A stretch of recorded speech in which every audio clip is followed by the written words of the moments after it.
നമസ്കാരം. കേരളവും കമ്മ്യൂണിസ്റ്റ് പ്രസ്ഥാനവും തകർന്നടിയാൻ കാരണക്കാരനായ ഒരേയൊരു വ്യക്തി പിണറായി വിജയനാണ്. മുഖ്യമന്ത്രിയായതിനു ശേഷം അദ്ദേഹത്തിൻ്റെ ധാർഷ്ട്യവും അഴിമതിയും അദ്ദേഹത്തിൻ്റെ പൊതുജനങ്ങളോടുള്ള പെരുമാറ്റവും സമീപനവും എല്ലാം നമുക്കറിയാവുന്നതാണ്. ആരോടും യാതൊരു മാന്യതയും ഇല്ലാത്ത പെരുമാറ്റം. കേരളത്തിൻ്റെ ചരിത്രത്തിൽ ഇന്നേ വരെ കേട്ടിട്ടില്ലാത്ത തരം അഴിമതികളാണ് 2016 പിണറായി വിജയൻ അധികാരം ഏറ്റെടുത്തതിനു ശേഷം ഇന്നേ വരെ നമ്മൾ കേട്ടുകൊണ്ടിരിക്കുന്നത്.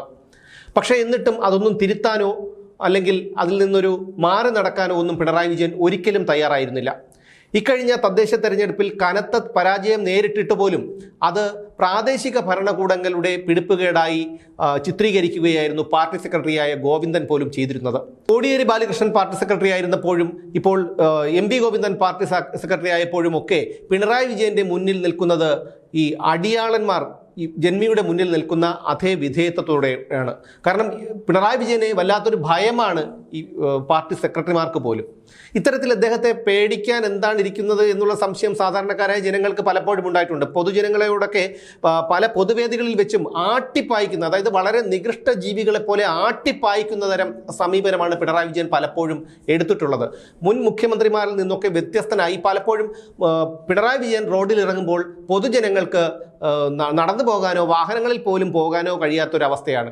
അതുപോലെ തന്നെയാണ് കേട്ടുകേൾവിയില്ലാത്ത തരം കാര്യങ്ങൾക്കാണ് പല ആൾക്കാർക്കെതിരെയും കേസെടുത്തിട്ടുള്ളത്, അവരെ വേട്ടയാടിയിട്ടുള്ളത്. PC ജോർജിൻ്റെയും രാഹുൽ മാങ്കൂട്ടത്തിലെ ഒക്കെ കാര്യം നമുക്കറിയാം. രാഹുൽ മാങ്കൂട്ടത്തിൻ്റെ ഇപ്പോഴത്തെ വിഷയമല്ല, അതിനു മുമ്പ് അദ്ദേഹത്തെ വീട്ടിൽ നിന്ന് കസ്റ്റഡിയിലെടുത്ത കാര്യമൊക്കെ നമുക്കറിയാം. വെളുപ്പംകാലത്ത് PC ജോർജിനെയും ഇതേ തരത്തിൽ തന്നെയാണ് വീട് വളഞ്ഞ് കസ്റ്റഡിയിലെടുത്തത്. അതിനുശേഷം മറുനാടൻ മലയാളിയുടെ ചീഫ് എഡിറ്ററായ ശ്രീ ഷാജൻ സ്കറിയയെയും അതുപോലെ അഡ്വക്കേറ്റ് KM ഷാജഹാനെയും ക്രൈം ചീഫ് എഡിറ്റർ TP നന്ദകുമാറിനെയും ഒക്കെ വളരെ ക്രൂരമായ രീതിയിലാണ് പല തവണ വേട്ടയാടിയിട്ടുള്ളത്. ഇപ്പോൾ ഞങ്ങളെപ്പോലും, എന്നെയും എൻ്റെ സഹപ്രവർത്തകനായിരുന്ന സുദർശൻ നമ്പൂതിരിയെ പോലും ഒരു അന്വേഷണം പൂർത്തിയായി കുറ്റപത്രം സമർപ്പിച്ച ഒരു കേസിൻ്റെ പേരിലാണ് അറസ്റ്റ് ചെയ്ത് 19 ദിവസത്തോളം ജയിലിലടച്ചത്. ഇതൊക്കെ സാധാരണക്കാരായ ജനങ്ങൾ കണ്ടുകൊണ്ടിരിക്കുമ്പോഴാണ് ഇപ്പോൾ അവസാനമായി സ്വർണ്ണക്കൊള്ള കേസ് വന്നത്.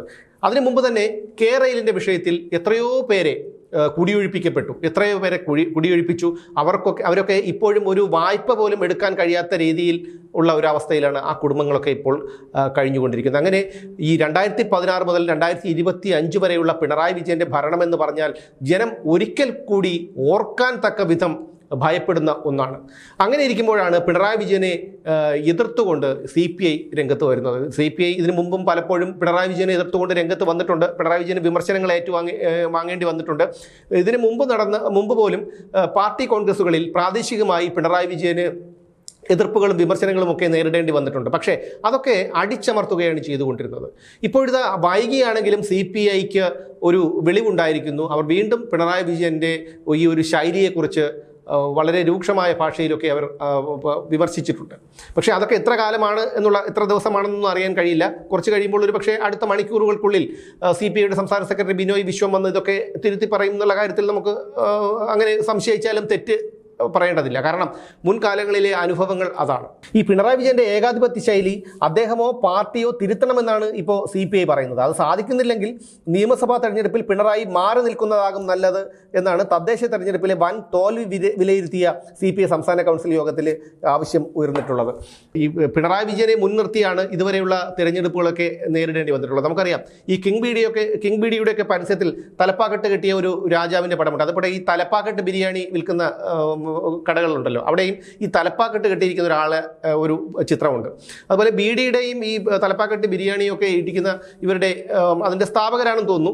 അപ്പോൾ അവരുടെ ഒരു പടം, ഈ പടം കണ്ടാണ് വായിക്കാൻ അറിയാത്തവർ പോലും ബീഡി വാങ്ങിച്ചുകൊണ്ടിരുന്നത് പണ്ട് കാലത്തൊക്കെ. അതുപോലെ പിണറായി വിജയനെ അത്തരത്തിലൊരു രാജാപ്പാർട്ട് വേഷത്തിൽ ഈ അവതരിപ്പിച്ചുകൊണ്ടാണ് ഫ്ലക്സുകളിലും പരസ്യങ്ങളിലുമൊക്കെ അവതരിപ്പിച്ചുകൊണ്ടാണ് പലപ്പോഴും തിരഞ്ഞെടുപ്പിനെ നേരിട്ടിട്ടുള്ളത് പാർട്ടി. 2016 പിണറായി വിജയൻ മുഖ്യമന്ത്രിയായി അധികാരം ഏറ്റെടുത്തു. അതിനുശേഷം 2019 നടന്ന ലോക്സഭാ തെരഞ്ഞെടുപ്പിൽ കനത്ത പരാജയം ഏറ്റുവാങ്ങേണ്ടി വന്നു. രണ്ടാമത് നടന്ന തെരഞ്ഞെടുപ്പിൽ 2024 നടന്ന ലോക്സഭാ തെരഞ്ഞെടുപ്പിലും കനത്ത പരാജയമാണ് CPM-ന് ഇടതുപക്ഷത്തിന് ഏറ്റുവാങ്ങേണ്ടി വന്നത്. വെറും ഒരു സീറ്റിൽ മാത്രം ഒതുങ്ങേണ്ടി വന്നു 2019-ലും 2024-ലും. ഇപ്പോൾ നടന്ന തദ്ദേശ തെരഞ്ഞെടുപ്പിലും പിണറായി വിജയനെ മുൻനിർത്തിയാണ് തെരഞ്ഞെടുപ്പിനെ നേരിട്ടത്. പക്ഷേ ജനം തിരിച്ചറിഞ്ഞു. അണികൾ പോലും പിണറായി വിജയനെ വെറുക്കപ്പെട്ട ഒരു മുഖ്യമന്ത്രിയായി ചിത്രീകരിച്ചു. അവരുടെ മനസ്സിലൊക്കെ പിണറായി വിജയൻ ഒരു വെറുക്കപ്പെട്ടവനായി, തങ്ങളുടെ ജീവിത രീതിയെ ഈ രീതിയിലാക്കിയ, അല്ലെങ്കിൽ നാടിനെ ഈ രീതിയിലാക്കിയ ഒരു മുഖ്യമന്ത്രിയായി എല്ലാ കാലത്തും അണികളുടെ മനസ്സിൽ പോലും പിണറായി വിജയൻ പതിഞ്ഞു എന്നുള്ളതാണ്. ഈ പിണറായിയുടെ ശൈലിക്കെതിരെ രൂക്ഷ വിമർശനമാണ് ഇപ്പോൾ ഉണ്ടായിക്കൊണ്ടിരിക്കുന്നത്. പിണറായി വെള്ളാപ്പള്ളി സഖ്യം ന്യൂനപക്ഷത്തെ അകറ്റിയെന്നുള്ളൊരു തിരിച്ചറിവും ഇപ്പോൾ അവർക്കുണ്ടായിട്ടുണ്ട്. ഭൂരിപക്ഷ വോട്ട് കിട്ടുമെന്ന് വിചാരിച്ചാകും രണ്ടുപേരും കൂടി ഇതെല്ലാം ചെയ്തതെന്നും അതൊന്നും കിട്ടിയില്ലെന്നും ന്യൂനപക്ഷം ശത്രുക്കളായെന്നും എല്ലാം പിണറായി തീരുമാനിക്കുന്നതുകൊണ്ടാണ് ഇങ്ങനെയെല്ലാം സംഭവിക്കുന്നത് എന്നുമൊക്കെയാണ് ഇപ്പോൾ ഈ CPI-യുടെ സംസ്ഥാന കൗൺസിൽ യോഗത്തിൽ പറഞ്ഞിരിക്കുന്നത്. ഈ ശൈലി തിരുത്തണമെന്ന് പറയാൻ CPM-ന് ധൈര്യമില്ല. അവർക്ക് സാധിക്കുന്നില്ലെങ്കിൽ CPI എങ്കിലും ചെയ്യണം. കൗൺസിലിൽ ഉയർന്ന ഈ ആവശ്യം എങ്ങനെ നടപ്പാക്കാൻ സാധിക്കുമെന്ന മറുചോദ്യമാണ് മറുപടിയിൽ സെക്രട്ടറി ബിനോയ് വിശ്വം ഉന്നയിച്ചത്. അത് പിണറായി വിജയന്റെ ശൈലി മാറ്റണം, അല്ലെങ്കിൽ ശൈലി മാറ്റിയിട്ടൊന്നും കാര്യമില്ല.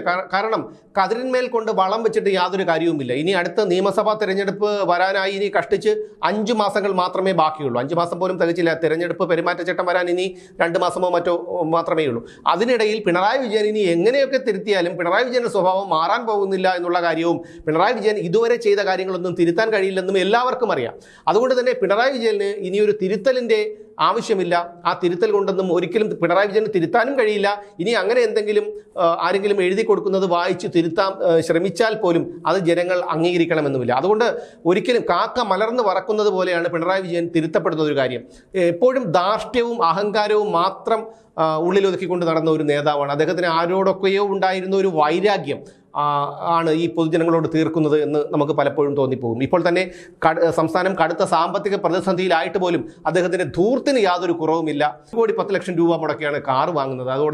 അതുപോലെ തന്നെയാണ് ഈ 10 കോടി മുടക്കിയാണ് ഇപ്പോൾ ഒരു പ്രയോജനവുമില്ലാത്ത ലോക കേരള സഭ നടത്താൻ ഒരുങ്ങുന്നത്. അപ്പോൾ ഇത്തരത്തിൽ പിണറായി വിജയന് യാതൊരു റോളുമില്ലാത്തൊരു തെരഞ്ഞെടുപ്പാകും ഇനി വരാൻ പോകുന്നത്. കാരണം ഈ ഘടകകക്ഷിയായ CPI പോലും മനസ്സിലാക്കി കഴിഞ്ഞു, പിണറായി വിജയനെ മുൻനിർത്തി തെരഞ്ഞെടുപ്പിനെ നേരിട്ടാൽ ഇപ്പോൾ തദ്ദേശ തെരഞ്ഞെടുപ്പിൽ നേരിട്ട ഒരു പരാജയത്തിനേക്കാൾ കനത്ത പരാജയം നേരിടേണ്ടി വരുമെന്ന് CPIക്ക് പോലും മനസ്സിലായി കഴിഞ്ഞു. അത് മുമ്പ് മനസ്സിലായതാണ്. പക്ഷേ എന്തോ വിധേയത്വം കൊണ്ട് മുൻ പാർട്ടി സെക്രട്ടറി ആയിരുന്ന കാനം രാജേന്ദ്രനും ഇതേ നിലപാടാണ് സ്വീകരിച്ചിരുന്നത്. ഇപ്പോൾ അതിനുശേഷം വന്ന ബിനോയ് വിശ്വവും അതേ നിലപാടാണ് സ്വീകരിക്കുന്നത്. അപ്പോൾ ഈ വിമർശനം ഉണ്ടായപ്പോൾ പോലും ബിനോയ് വിശ്വം ചോദിക്കുന്നത് അതെങ്ങനെ നടപ്പിലാക്കാൻ കഴിയുമെന്നുള്ളതാണ്.